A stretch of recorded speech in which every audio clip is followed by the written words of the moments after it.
2018 साली वसई बुडाली होती आणि या ठिकाणी 3 दिवस वसईकर हे पाण्याखाली होते, संपर्क तुटला होता.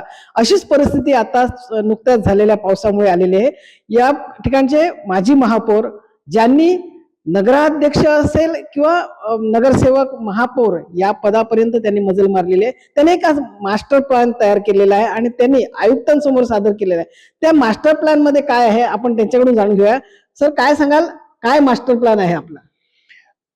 आपण बघितलं असेल की जे डेमॉन्स्ट्रेशन दिलं गेलं त्या डेमॉन्स्ट्रेशन मध्ये वसई तालुक्याची पूर्ण भौगोलिक परिस्थिती, वसई तालुका कसा बसलेला आहे, वसई तालुक्याच्या 3 बाजूला पाणी आहे. एका बाजूला अरबी समुद्र आहे, पश्चिमेला, उत्तरेला जे आहे ती वैतरणाची खाडी आहे, वैतरणा नदी जिला म्हणतो आपण ती, दक्षिणेला आहे वसईची खाडी आणि पूर्वेला जो आहे हा तृंगारेश्वर डोंगर आहे. त्यामुळे वसई तालुक्यामध्ये आणि वसई तालुक्याच्या पूर्वेला जो पाऊस पडतो तृंगारेश्वर डोंगरामध्ये, तो सर्व पाऊस जो आहे हा वसईमध्ये येतो, वसई विरार महानगरपालिका शहरामध्ये येतो आणि तिथून समुद्रामध्ये जाण्याचा जो मार्ग आहे तो दक्षिणोत्तर जे 2 खाड्या आहेत तिथे आहेत. आणि मी माझ्या प्लॅनमध्ये मी गेल्या साधारण 30 वर्षाच्या अनुभवातनं की मला कळायला लागलं की बाबा हा पाण्याचा निचरा जो आहे हा फास्ट होण्यासाठी 2 इलाज आहेत. एक दक्षिणेकडे वसईच्या खाडीकडे पाणी न्यावं आणि उत्तरेकडे वैतरणा नदीमध्ये जी तूस खाडी आहे तिकडे पाणी न्यावं. आणि नॅचरली जुने ती खाडी होती, जिला सोपारा खाडी आणि तूस खाडी म्हणायचे, आणि सोपारक नावाचं मोठं बंदर होतं आणि तिकडे मोठा व्यापार चालायचा, मोठी मोठी गलबत यायचे. त्यामुळे नॅचरली हा सोर्स आहे, हा सोर्स डेव्हलप करायला पाहिजे. आता आपण बघितलं असेल की वसई खाडीमध्ये जी आपली सोपारा खाडी जिकडे थांबते तिकडे फक्त 42-43 मीटरच त्याचं तोंड आहे. ते खरं म्हणजे 150 मीटरच्याही वर असायला पाहिजे, म्हणजे आता आहे त्याच्या 4 पट असायला पाहिजे. आणि वैतरणा खाडी जवळ जी तूस खाडी जिकडे मिळते तिचंही तोंड फक्त 40-45 मीटर आहे, तेही साधारण 150 मीटर ते 175 मीटर एवढं असायला पाहिजे. आणि हे सगळं करत असताना ह्याचे प्रॉपर लेवल्स घेऊन वसई विरारचा टॉपोग्राफी अभ्यास करून हा जो पाणी दोन्ही बाजूला निघणार आहे त्यासाठी हा जो चॅनल आहे, हा चॅनल म्हणजे जी खाडी, जी जुन्या जमान्यामध्ये खाडी होती ती खाडी डेव्हलप करायला पाहिजे. आणि त्याबरोबरच एक तिसरा सोर्स गोपटे सॉल्टच्या मिठागरातनं अवघ्या एक साधारण 400-500 मीटरवर जी खाडी आहे पश्चिमेला रानगाव आणि रानगाव भुळगाव आणि कळम ह्यांच्या ज्या खाड्या आहेत तिथे पाणी नेलं तर तिकडनंही पाणी फास्ट मोठ्या प्रमाणामध्ये समुद्रामध्ये जाऊ शकतो.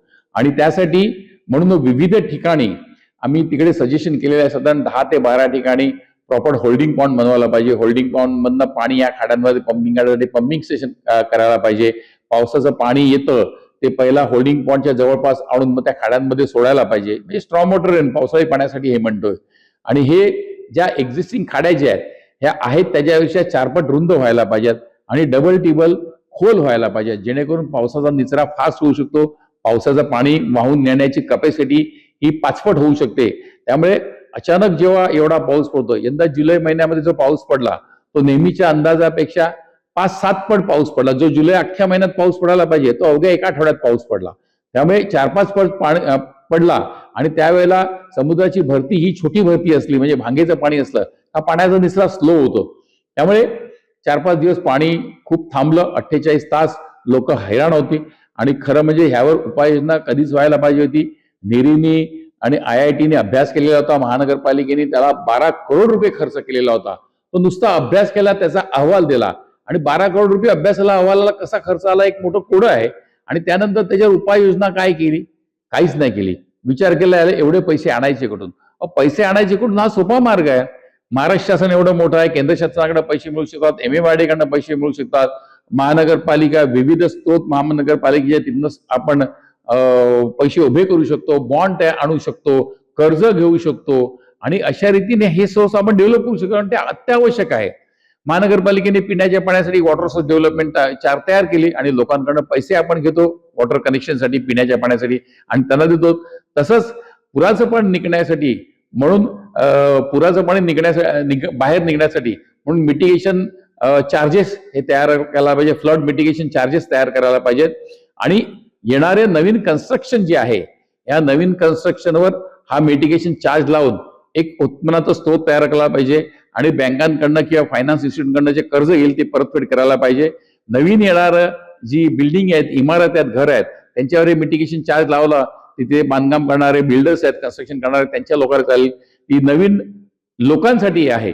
पण जुन्या ज्या इमारती आहेत त्या रिडेव्हलपमेंट करतात, त्यामध्ये जुन्या इमारतीमध्ये रिडेव्हलपमेंटमध्ये जुने लोक आहेत त्यांच्यावर हा मिटिगेशन चार्ज लावून लोकांना त्रास होऊ नये असं मला वाटतं. त्यामुळे पैसे उभे करणं सहज सोपं आहे.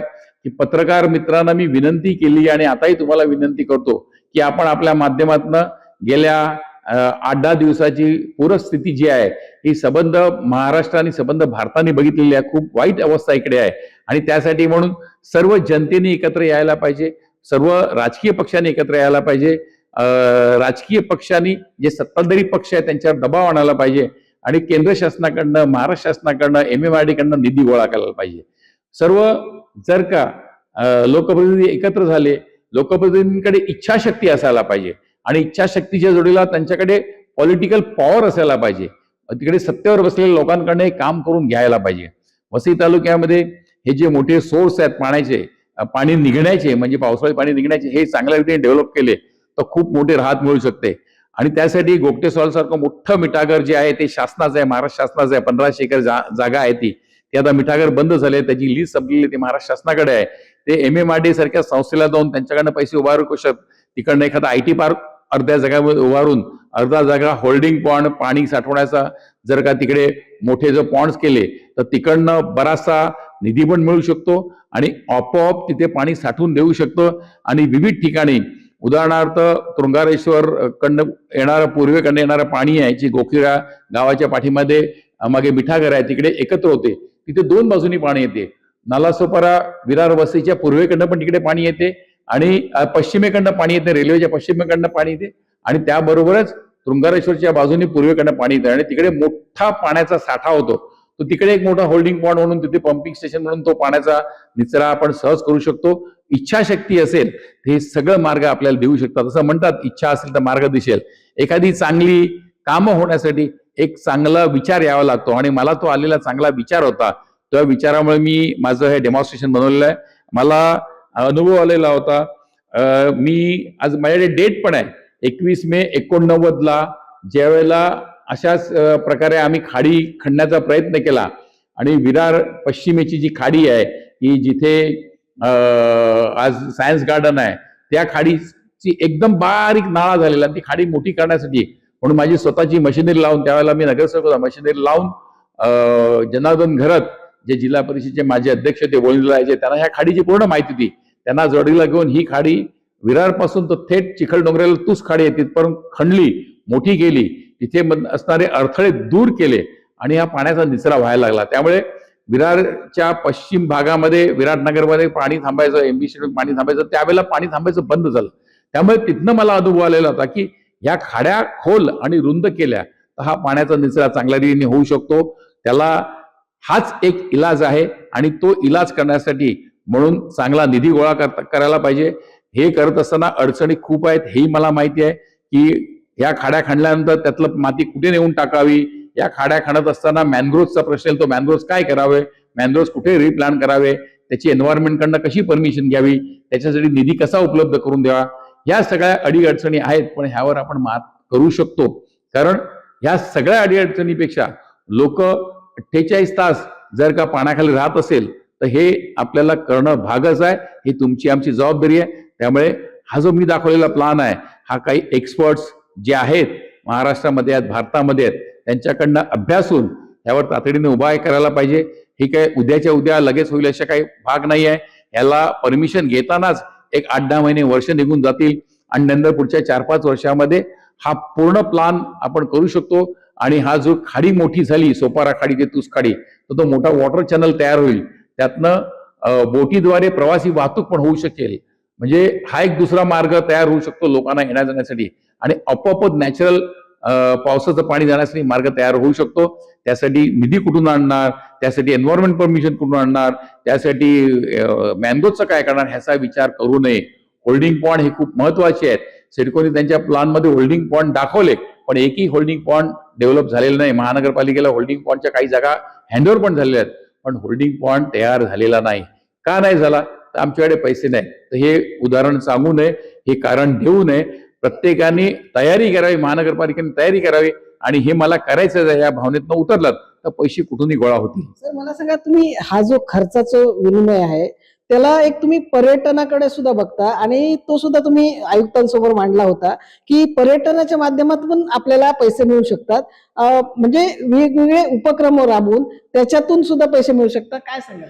नाही, बरोबर आहे. वसई तालुक्याची जॉग्राफिकल परिस्थिती अशी आहे की चारही बाजूला, एका बाजूला डोंगर, समुद्र, खाड्या, मॅनग्रोव्ह या सगळ्या आहेत. त्यामुळे पर्यटकांसाठी लागणाऱ्या ज्या काही गोष्टी आहेत, मॅनग्रोव्ह पार्क बनवणं, खाड्या मोठ्या करणं, त्यातनं बोटिंग तयार करणं, त्या बोटिंगद्वारे पर्यटकांना इकडून तिथे नेणं, जंगलामध्ये घेऊन जाणं, समुद्रावर वॉटर स्पोर्ट्स तयार करणं, हे होऊ शकतात. आणि वसई तालुका मुंबईच्या जवळ आहे. मुंबईचं पॉप्युलेशन 3 करोडच्या आसपास आहे, मुंबई आणि MMR रिजनचं. इथनं चांगले टूरिस्ट येऊ शकतात, उत्पन्नाचा स्रोत तयार होऊ शकतो. इथे खूप चांगल्या ऐतिहासिक वास्तू आहे, चिंचोडी धबधबा आहे, वसईचा किल्ला आहे, आद्य शंकराचार्य मंदिर आहे, बौद्ध स्तूप आहेत. या सगळ्या ऐतिहासिक पौराणिक वास्तू आहेत. त्याचा उपयोग करून आपण अशा प्रकारे उत्पन्न वाढवू शकतो. आपण जर पाहिलं तर माजी महापौर राजीव पाटील यांनी सुंदर अशी नुसती सूचनाच केली नाही, तर त्याच्यावरती मात कशी करावी आणि निधी कसा गोळा करायचा याचं संपूर्ण मास्टर प्लॅन तयार करून आयुक्तांसमोर सादर केलेला आहे. मात्र आता यामध्ये सरकार कसं लक्ष देते, सरकार निधी देते का, महापालिका त्यावर कारवाई करते का, हे आता पाहावं लागेल. भाग्यश्री देसाईचा विजय देसाई, न्यूज 18 मराठी, वसई विरार.